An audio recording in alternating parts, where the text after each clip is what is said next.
Waste Bengal की politics और central agencies के बीच चल रही टकरार ने एक नया और एक्सप्लोसिव मोड़ ले लिया है। भारतीय जनता पार्टी के सीनियर लीडर्स ने चीफ मिनिस्टर ममता बनर्जी के इन्फोर्समेंट डायरेक्टरेट की रेड के दौरान खुद मौजूद रहने और अपने साथ स्टेट के टॉप ब्यूरोक्रेट्स और पुलिस ऑफिसर्स को ले जाने को इलीगल एक्ट करार कर दिया है। बीजेपी का कहना है कि ये सिर्फ पॉलिटिकल इंटरफेरेंस नहीं बल्कि रूल ऑफ लॉ पर सीधा हमला है। लेकिन इससे भी ज्यादा इंटरेस्टिंग डेवलपमेंट ये है कि इस मामले में जहां ईडी इतना ज्यादा एग्रेसिव दिख रही है, वहीं पैरेलल ट्रैक पर कोलकाता पुलिस ने खुद ईडी ऑफिशियल्स के खिलाफ ही इंक्वायरी शुरू कर दी है। जी हां दर्शकों, पुलिस का कहना है कि आईपैक ऑफिस और प्रतीक जैन के रेजिडेंस पर जो ऑफिसर्स आए, उनकी आइडेंटिटीज वेरीफाई की जा रही हैं। एक सीनियर ऑफिसर ने बताया है कि मिस्टर जैन के नेबर्स के स्टेटमेंट्स रिकॉर्ड किए जा रहे हैं ताकि ये पता लग सके कि एंट्री कैसे हुई और रेड का एग्जैक्ट सीक्वेंस क्या था। ऑफिसर ने कहा, notices have been served to several residents directing them to appear for questioning. We want to know what the residents and neighbors saw that morning. Their statements are crucial to establishing the sequence of events. Kolkata police का ये भी claim है कि housing complex के security register में ED officials के नाम मौजूद नहीं है। पुलिस ने इंडिकेशन पाए हैं कि सेंट्रल एजेंसी के ऑफिशियल्स ने सिक्योरिटी गार्ड्स को पुश करके बिना स्टैंडर्ड एंट्री प्रोसीजर फॉलो किए प्रेमाइसेस में घुसने की कोशिश की। ये भी आरोप है कि सिक्योरिटी पर्सनल के मोबाइल फोन्स फोर्सिबली ले लिए गए थे। बस इतना ही नहीं, प्रतीक जैन की फैमिली मेंबर्स ने भी पुलिस कंप्लेंट फाइल की है, जिसमें रेड के दौरान थेफ्ट का एलिगेशन लगाया गया है। सीएम ममता बनर्जी ने भी यही क्लेम रिपीट किया कि sensitive party related election documents, physical और इलेक्ट्रॉनिक दोनों, जैन के घर और आईपैक के सेक्टर 5 ऑफिस में रखे हुए थे और उन्हें इलीगली ले जाया गया। उन्होंने कहा, these were important organisational documents related to elections, they have been taken away illegally. इसके बाद शेक्सपियर सरानी पुलिस स्टेशन और Bidhan Nagar electronic complex police station में कंप्लेंट्स लॉन्च हुई और कोलकाता पुलिस ने इन्वेस्टिगेशन और तेज कर दी। अब इन लेटेस्ट डेवलपमेंट्स को देखकर सवाल बार बार सबके दिमाग में आ रहा है कि क्या ये केस सच में वैसा ही है जैसा ईडी क्लेम कर रही है, या फिर ईडी अपनी पावर्स का मिसयूज कर रही है to make pressure in opposition rule state. दर्शकों, ये कहना हमारा नहीं है। कई क्रिटिक्स और एक्सपर्ट्स हैं जो इस मामले को बहुत ही डिटेल में डिस्कस कर रहे हैं। उनके लिए ये पूरा एपिसोड सिर्फ एक रेड तक लिमिटेड नहीं है।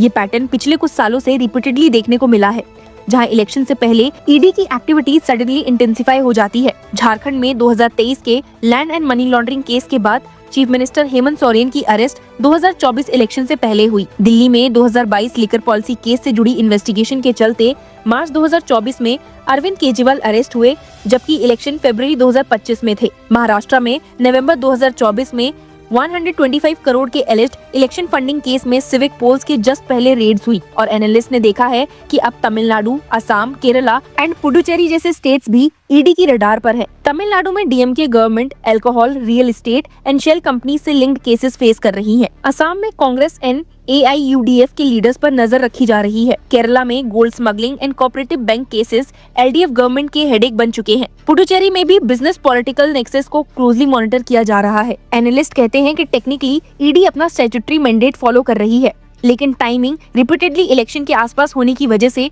पॉलिटिकल न्यूट्रलिटी पर सवाल खड़े हो रहे हैं। कुछ केसेस में ये रेड्स पॉलिटिकल इक्वेशंस को भी बदल देती हैं, कुछ में नहीं, लेकिन परसेप्शन का इम्पैक्ट पब्लिक ट्रस्ट पर जरूर पड़ता है। अब अगर प्रेजेंट की बात करें तो रिसेंटली 8 जनवरी 2026 को जब ईडी ऑफिशियल्स ने political consultancy firm Indian political action committee यानी कि आईपैक के कोलकाता ऑफिस और उसके को-फाउंडर प्रतीक जैन के लॉर्डन स्ट्रीट वाले रेजिडेंट पर रेड की, तब खुद ममता बनर्जी स्पॉट पर पहुंच गई। विजुअल्स में चीफ मिनिस्टर के साथ वेस्ट बंगाल की chief secretary Nandini Chakraborty, principal secretary to chief minister Manoj Pant and Kolkata police commissioner Manoj Verma भी दिखाई दिए। यहीं से कंट्रोवर्सी ने आग पकड़ ली। वेस्ट बंगाल असेंबली में leader of opposition Suvendu Adhikari ने इस पूरे एपिसोड को ब्रेजन इलीगल एक्ट बताया और इन सब ऑफिसर्स को तुरंत डिसमिस करने की मांग कर दी।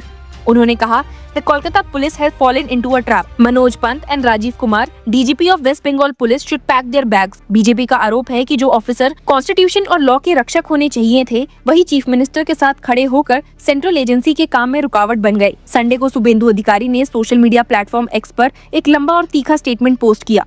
उन्होंने लिखा, around 50 officers were directly complicit in this daylight robbery of justice.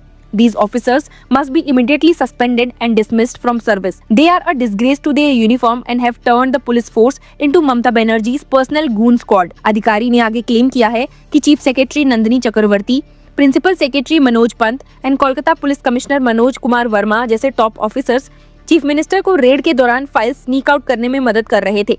BJP का कहना है कि ये सिर्फ मिसकंडक्ट नहीं बल्कि क्रिमिनल कॉम्प्लिसिटी का केस है। इस पूरे ड्रामा के बीच में इन्फोर्समेंट डायरेक्टरेट ने मंडे यानी कि 12 जनवरी 2026 को सुप्रीम कोर्ट का दरवाजा खटखटा दिया था।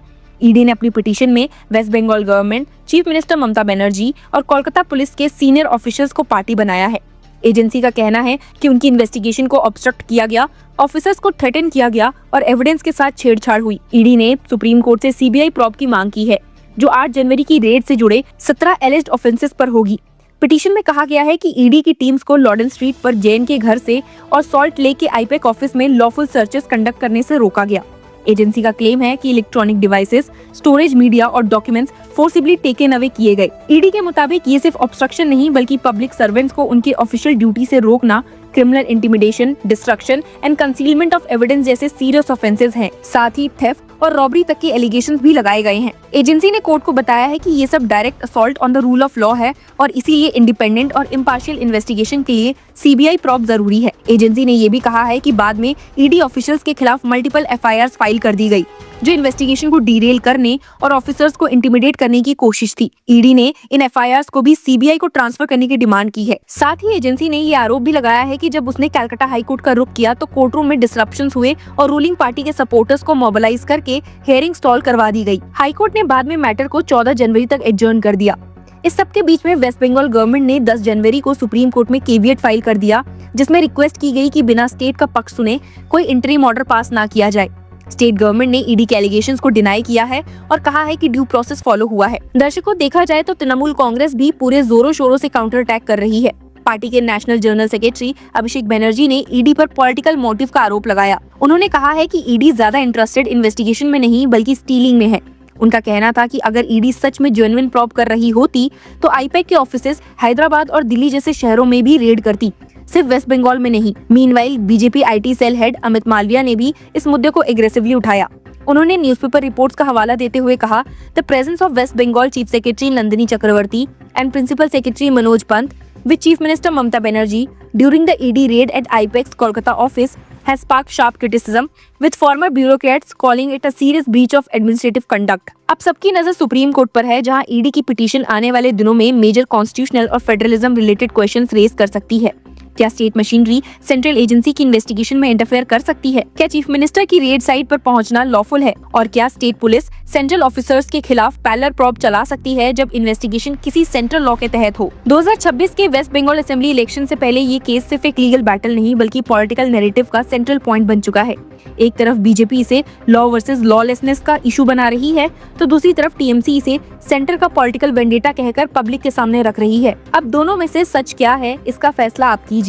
Keep following and keep commenting.